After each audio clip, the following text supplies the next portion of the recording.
L'appareil urinaire se compose de 2 reins, 2 uretères, de la vessie et de l'urètre.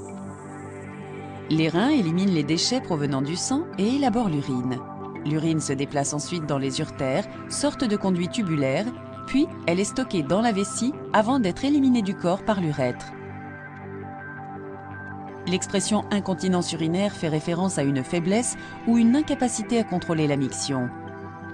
L'incontinence urinaire est plus fréquente chez la femme. Approximativement 10% de la totalité des femmes ont une incontinence régulière et 20% des femmes de plus de 75 ans ont une incontinence urinaire diurne. Au moins 50% des femmes ont fait l'expérience d'une incontinence à un moment quelconque de leur vie. Les causes de l'incontinence urinaire sont nombreuses.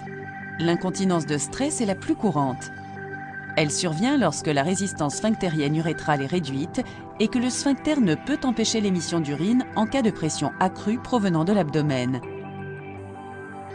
Les facteurs de risque pour ce type d'incontinence sont entre autres l'âge, une lésion de l'urètre et un accouchement. L'incontinence d'urgence se produit lorsque le muscle de la vessie se contracte de manière inappropriée. Souvent, les contractions se produisent indépendamment de la quantité d'urine contenue dans la vessie. L'incontinence d'urgence peut être consécutive à une lésion de la moelle épinière, des maladies neurologiques telles que la sclérose en plaques, une infection ou un cancer de la vessie. Chez les hommes, une hypertrophie prostatique bénigne peut également être un facteur de risque. Un médecin peut prescrire un traitement approprié en fonction de la gravité et de la cause de l'incontinence.